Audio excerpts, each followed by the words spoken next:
Welcome everyone to our episode 72 of our section Drops of Wisdom.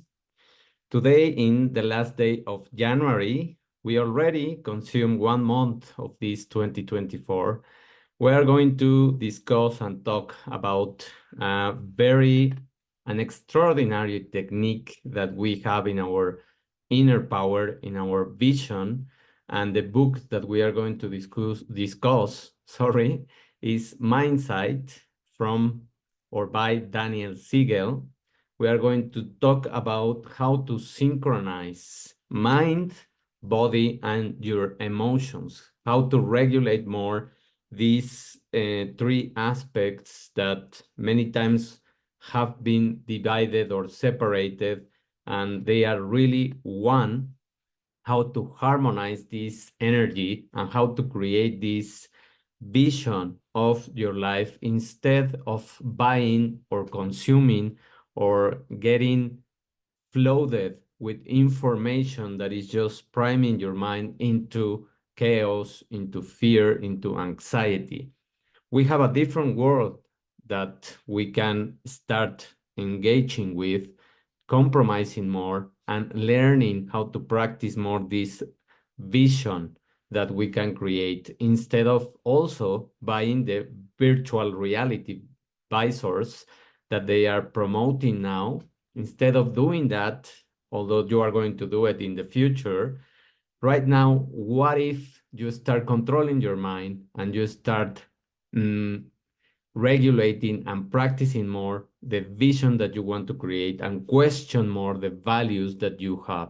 So in a world that seems every day that is disconnected, that is completely chaotic, and the reality and nature are being separated, there is a silver lining that can be an oasis of hope and health for each of us. Finding what are the right behaviors for you, not for anyone else. I'm not trying to teach you something that is not for you. I'm trying to question you and prime you to ask yourself, what are the right behaviors that you want to create in your life? I'm just trying to give you tools and practices to be present and to exercise your body, to perceive, to detect, to regulate your emotions, and the secret of how to use this technique of mindsight.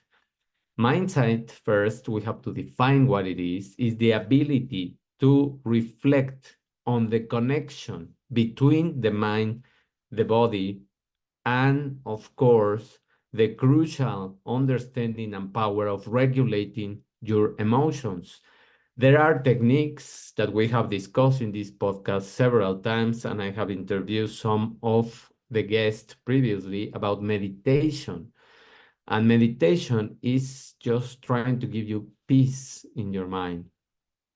Falling under this mindset technique, meditation increases awareness of your physiological responses like heartbeat and breathing. And meditating doesn't have to be just a passive experience. You can do it actively when you are engaging and entering into this flow state. This practice of meditation is not limited to quiet moments, but serves also as a tool to navigate when there is loud voices, chaotic situations, fostering instead emotional regulation. So that's one of the practical things that you can apply from mindsight. Another principle of this technique is harmonizing your inner self through this technique.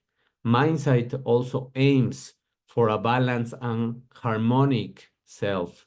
It encourages to create a personality that will be adaptive to external changes, to the noise, to the news, to the things that are priming you into fear or anxiety. And it will allow you to remain stable in your core values. So the first thing that you have to do is to ask yourself, what are the values that you are proud of? What are the values that you want to cultivate in your life? The metaphor of a gently flowing river or of water is used to depict a personality that makes room for changes, that adapts and that moves through the obstacles.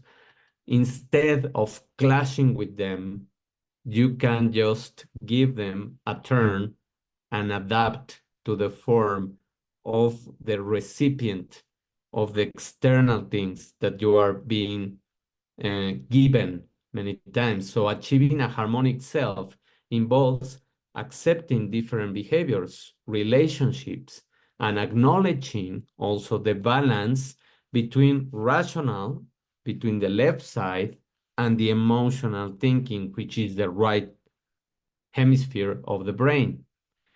Mindsight also is a brain training technique for emotional resilience.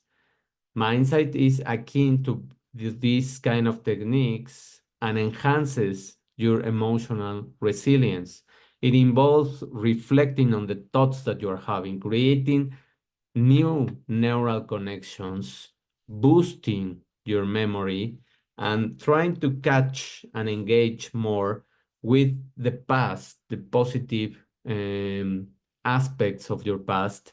The practice enables vivid reenactment, reliving of past or future scenarios. That's the power of our mind, creating this virtual scenery and also taking the past, the positive things, and activating the corresponding brain areas, stimulating yourself, understanding the brain regions that are responsible for moral judgments also, for your emotions, for interpreting others' intentions, which will allow you to have more control in your own reactions, to be more individualized in your response, to understand yourself, why you are being triggered by certain people, why you are being triggered by certain dialogues. Why are we triggered by certain kind of news? Mindsight serves as a valuable tool also in psychotherapy, contributing to emotional well-being in your everyday aspects of your life. What else does mindsight give you? Mindsight is stimulating the right brain hemisphere.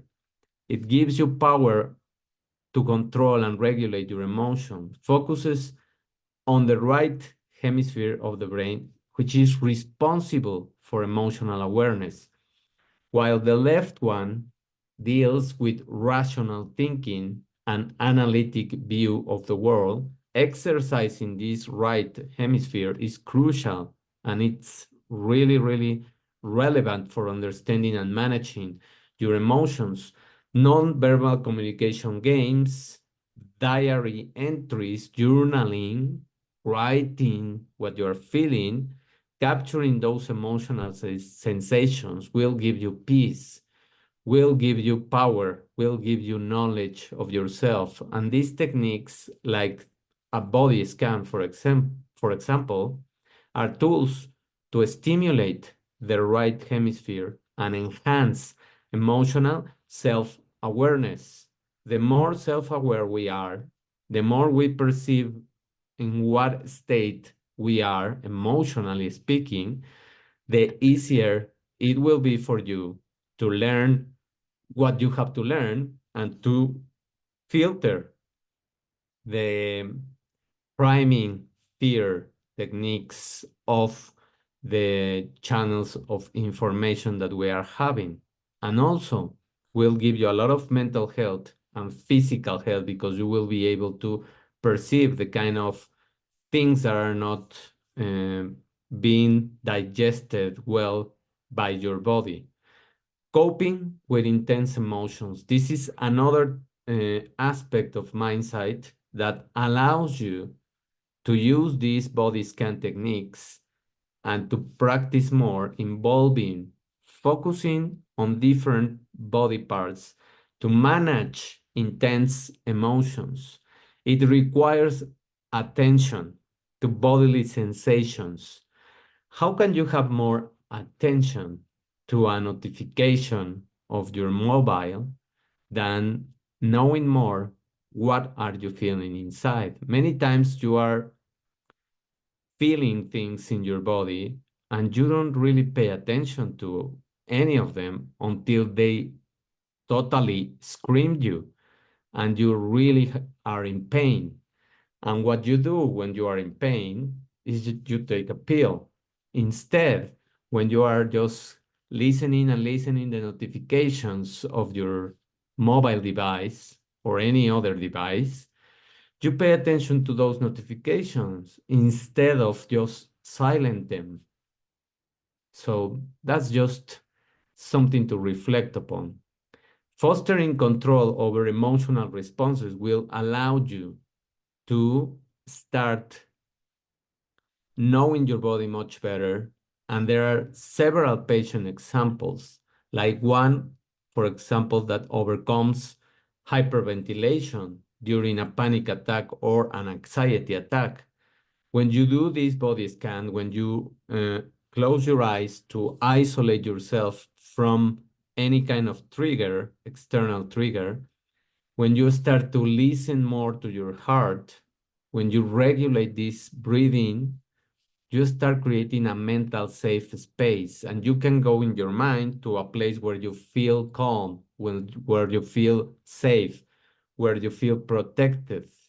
And these demonstrate the effectiveness of this technique of mindsight in dealing with this discomfort, with these intense emotions that many times we nowadays are seeing more frequently in younger people or in any range of age and gender.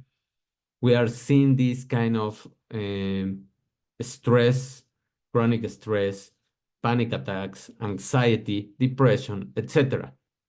To control all of those things, you just have to close your eyes and start breathing and start questioning, why are you feeling like that? What is the dialogue that is in your mind? What are the things that you are telling to yourself? And recognize that the voice that you are listening is not yours. Never is your voice.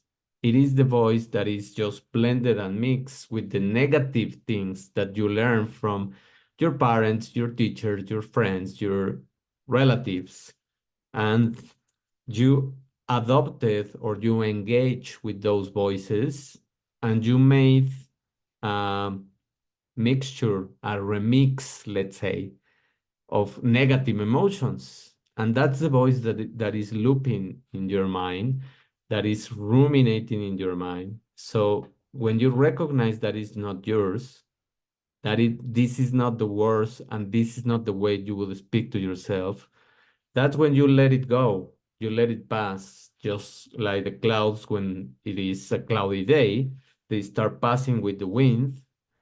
Well, the same you can do with your mind. Let those thoughts, let that voice just silence itself, and it will leave you alone with a voice that is more empowering, that is your truth, that is your inner core values, that is this connection with the divine that allows you to prime yourself, to empower yourself, to create a positive scenario, and to pick from any mind movie chapters of your life where you can engage and give yourself a boosting mixture of motivation, of triggering your mind in a positive way, enhancing your mind, boosting your mind, unleashing your power. All of those things are going to be created the more you practice them. Imagine that tomorrow, af before you open your eyes when you are waking up, you start just envisioning your day. You start creating the mind movie of everything that you are going to do, from exercising, from having breakfast, from going to your office, from starting your workday. What are the things that you have to do? How do you want them to flow? And creating all of the day. It will take you probably 5, 10 minutes, 15 in the most detailed scenario, but those 5, 10, or 15 minutes will be the most valuable of your day, because you will rehearse in your mind what are you going to live. So you are creating your future in advance. So that's one technique that encapsulate all this knowledge of mindset. I hope that these premises, these tips, these principles of mindset help you to start reclaiming your own power, recognizing that you are the creator of your life, and um, letting that negative voice and information out of yourself, and just turning off that and turning on your inner creative power. Thank you very much for your attention, for being here. I encourage you to subscribe to my channels, either in YouTube or in the platforms in Apple Podcast or Spotify. Please, if you can, also give me a review of the podcast and the chapters or the lessons that I am talking about. And if you want to support this endeavor, you know what to do. Go to my website, www.davidortegab.com, and in the left side upper corner, you will find a button that says donate, so you can donate whatever you want to support this uh, job. Thank you very much for your attention. Have a wonderful day, and we will listen to each other on our next episode. Bye.